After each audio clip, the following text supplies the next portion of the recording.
Thank you, Douglas. As Director of Cultural Resources for the Texas Department of Parks and Wildlife, Michael Strutt has about 2 million problems. That's how many acres he's having to oversee. He's responsible for the historic preservation and archaeological issues in all public lands that are administered by Texas Parks and Wildlife. And he honed his skills in his native Virginia, where he was involved, as you may know, with such sites as Mount Vernon, Monticello, and the what I call Bull Run, but some people call Manassas battlefield. I'm sorry? For us Southerners. For the Southerners, that's right. Michael is going to be answering questions and participating in the panel. He is also going to be delivering the talk that was originally produced by another Douglas D. Scott, who's now at the Department of Anthropology at the University of Nebraska at Lincoln, who, because of a family emergency, could not be with us today. But many of you may have already seen Douglas Scott, as I have, if you've watched the Discovery Channel. One of the most impressive pieces of historical detective work that I've ever seen is the piece that the Discovery Channel did on the work of Douglas Scott and others on the Battle of the Little Bighorn site, doing forensic battlefield analysis. As Michael told me last night, you can consider Douglas Scott really one of the fathers of battleground archaeology, or as Roger Moore calls it, conflict archaeology. I actually consider the mark on the door of our old apartment in New Haven, where Lynn went after me with the broom handle, as one of those sites of conflict archaeology, but I don't know if I'd consider that battleground archaeology. Lynn just yelled at me. Nevertheless, the kind of things that Douglas Scott was doing, managing to track single soldiers across the Battle of the Little Bighorn by the microscopic marks that their firing mechanism made on their cartridges, and through doing that reconstruct what was happening at the Battle of the Little Bighorn, is just extraordinary. Showing, among other things, that the Indians had better repeating rifles than the soldiers who were there, who may have had good long-distance accurate weapons, but when it comes to close combat, having to reload every time is a definite disadvantage. And if you haven't seen that Discovery Channel piece, I really recommend it to you. For a lot of his, for this and other work, Douglas Scott received the Distinguished Service Award from the Department of Interior, and from which he retired in the last 3 or 4 years, now at the University of Nebraska at Lincoln. So please welcome in absentia Douglas Scott, and welcome in person Michael Strutt of the Texas Department of Parks and Wildlife, who will present Mr. Scott's work. Thank you.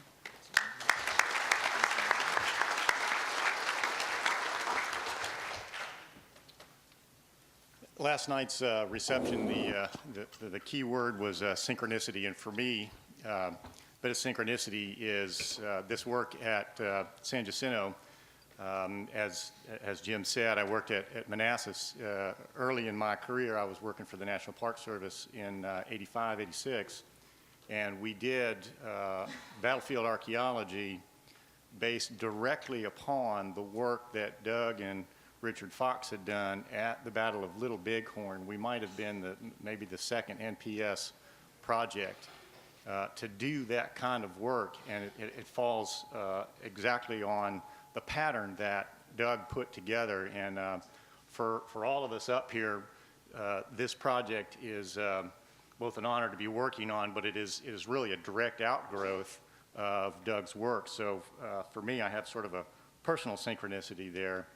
And I must make an apology, since Doug could not be here today. I got his paper just yesterday, and so unfortunately I'm going to have to read it to you as opposed to being able to speak as the other speakers have done. Doug says, "I regret that I am unable to join you today in person.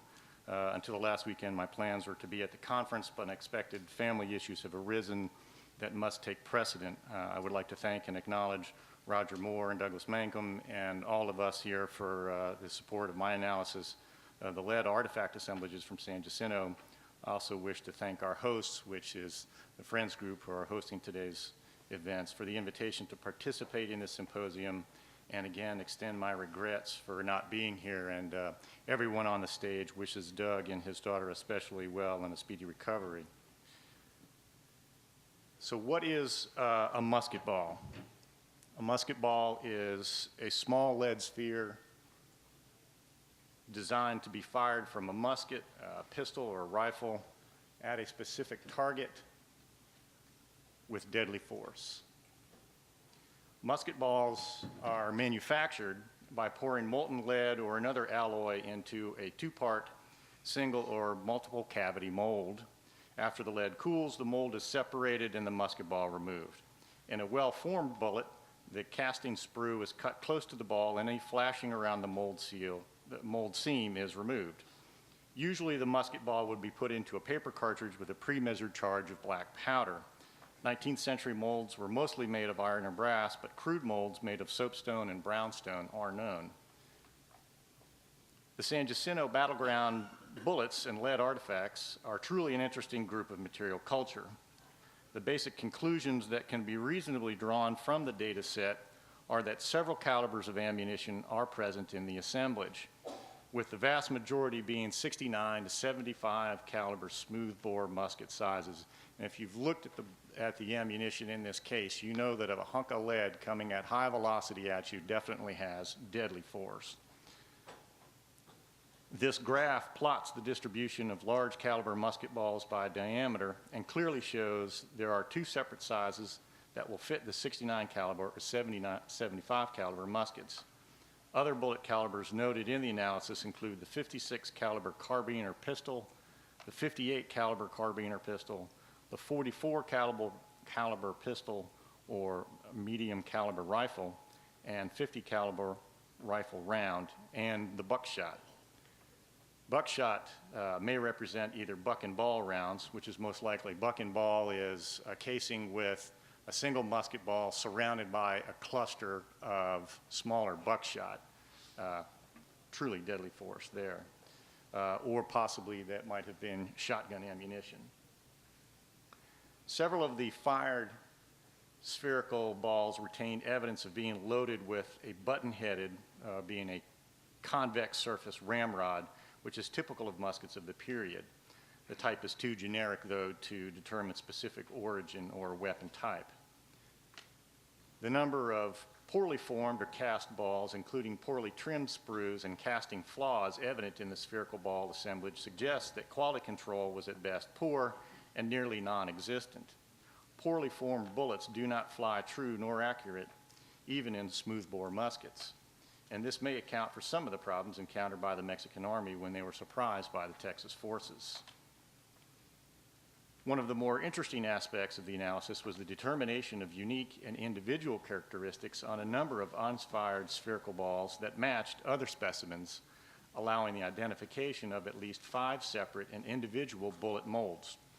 In addition, many of the balls exhibited faceting on their circumference, indicating that they were jostled about in their boxes or bags or trousers or other containers before they're being deposited at the site. This indicates many bullets were manufactured off-site and brought to the site where they were lost during the short fight. However, there are also indications in the artifact assemblage that some were actively engaged in casting bullets in the camps at San Jacinto. Cut lead bar or ingots, some partially melted, as well as deformed lead balls deposited while still in a partially molten state, indicate that casting activities were being carried out on the site. Many of the cut bar lead pieces were of a size and weight consistent with the amount of lead needed to cast a single large caliber ball, like that seen in the slide. Whether this activity was concentrated in one area or a task soldiers carried out at the squad level can only be determined by the distribution of the bar lead and malformed balls across the site. Another interesting aspect of the analysis was the determination that only 20 of the 493 bullets examined, and this is not a full accounting of all of the ammunition that's been found so far. Much of that is still in conservation at A&M. 20 of those 493 were actually fired. Lead bullets, regardless of type, deform upon hitting their target based primarily on their velocity or speed at the time of impact. This slide clearly illustrates the type of deformation that occurs to bullets at various known velocities. The type and mass of the target hit can also feature in the bullet deformation process. And as you can see here quite clearly, at the different speeds, bullets will deform quite a bit. One of the fired musket balls struck at a low to medium velocity, but it struck with enough force to embed some sand grains in the body of the bullet. Another fired ball that also struck at a low to medium velocity appears to have bone fragments embedded in the body of the bullet, suggesting it struck a human or possibly an animal target. There are 2 other balls with bone embedded in the lead. This particular musket ball struck an object at high velocity, causing the bullet to split open. The striations visible on the interior surface are consistent with the bullet striking a metal surface, and the pronounced V shape to the bullet suggests the object may have hit the blade of a bayonet or another similar pointed item. And that area is right here where it may have hit something metallic and pointed.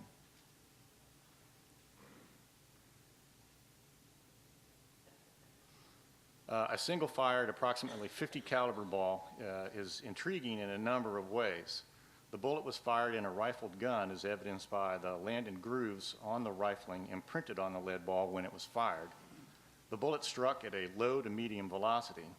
What makes the bullet interesting is that the width and depth of the rifling present on the bullet is consistent with the rifling found in early American hunting rifles like the famed Hawken, Dimick, or Derringer rifles.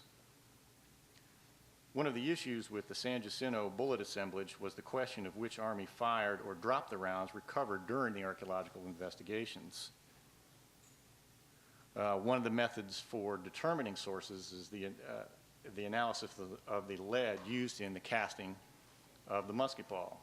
The chemical compositional analysis and the determination of lead sources by identifying lead isotope ratios present in a lead sample from a bullet can aid in this analysis. Lead isotopes are essentially fingerprints of the lead used in casting the bullet and are unique to the geological area from which they derive. In other words, it is possible to identify whether a specific bullet is from a Mexican mine, a British mine, or a mine in the United States or elsewhere in the world. This type of analysis requires a small sample that is destroyed in an induced coupled plasma mass spectrometer. Dr. Michael Ketterer of the University of Northern Arizona at Flagstaff conducted the lead isotope ratio analysis for us. High precision measurements of the lead isotope ratios were completed for 24 samples of lead obtained from the San Jacinto battleground. The results indicate a distinct pattern of clustering of the samples into 3 groups referred to as the non-radiogenic group, a radiogenic group, and an intermediate group. The non-radiogenic group either exhibits isotope compositions consistent with several of the major lead mining districts in Mexico, specifically the mines at Taxico, Zacatecas, Santa Eulalia, Durango, and Tascatito. The radiogenic group, on the other hand, is consistent with the known highly radiogenic isotope compositions found in the Mississippi Valley area of the United States. The latter region consists of mines in Illinois, Wisconsin, Iowa, Missouri, Kansas, and Oklahoma, although not all of those locations were likely to have been producing lead in the 1830s. A reasonable explanation that is consistent with these results is that the non-radiogenic group consists of 11 lead projectiles of Mexican origin, and the radiogenic group consists of 12 projectiles whose sources originated in the U.S., specifically in the Mississippi Valley region. The single intermediate sample may come from a different mining location, or more likely it may represent a mixing of different leads of different origins. Several possibilities exist for the mixed lead, one that is either the Texas or Mexican troops mixed lead from different sources while making musket balls, although certainly other scenarios cannot be ruled out.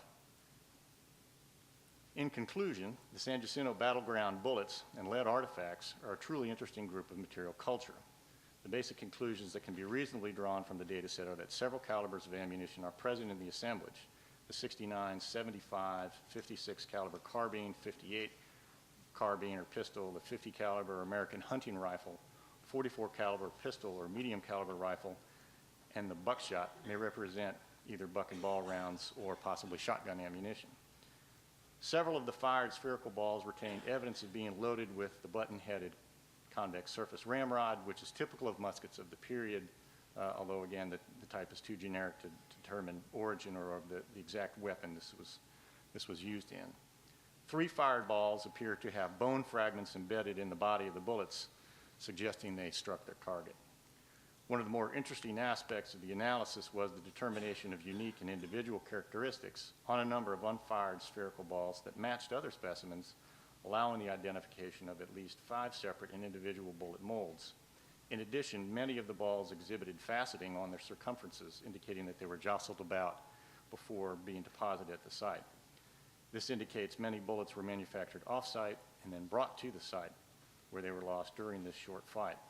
However, there are also indications in the artifact assemblage that some soldiers were actively engaged in casting bullets while in camp at San Jacinto. The cut bar lead or ingots, some partially melted, as well as deformed lead balls deposited while in a still partially molten state, indicate that casting activities were being carried out on site. The number of poorly formed or cast balls, as well as poorly trimmed sprues evident in the spherical ball assemblage, suggests that quality control was at best poor and nearly non-existent. If these represent bullets lost during the battle by the Mexican Army, and if the casting procedure was spread among the men, an evening task performed around the campfire, casting balls and or rolling cartridges, then the quality control was alarmingly poor and may account in some way for the defeat of the Mexican forces. Poorly formed bullets do not fly true nor accurately, and this may account for some of the problems when they were surprised by the Texas forces. Thank you. As a final comment, I'd like to say, as the Director of Cultural Resources for Parks and Wildlife, it is my job to make sure that all of our projects follow a high level of standards and consistency across everything that we do, whether I'm talking about here at San Jacinto or out in Far West or up in the Panhandle. And one of the things that you're going to be seeing today is the high level of sophistication that we are following, all of which stems directly from the work of Doug back in the 1980s and the forensic type of investigations that he does. We're following that scientific process, and it's something that I've insisted that we do at every level with whatever funding we've got. I try to find the funding to make sure that we do this so that we get the best information possible at this point in time, so that our interpretation of the battle as we continue to move forward gets better and better, because this is, as we've been talking about today, for me, being an incomer, this is the most important historic site, with all apologies to Dr. Brands, this is the most important historic site to me in Texas. So doing this level of analysis, taking this kind of time, being this particularistic, is critical in our ability to interpret the events. Even though they're well written about, there are many books written about it, the archaeology is able to add details that are not necessarily seen in the documents. Thank you.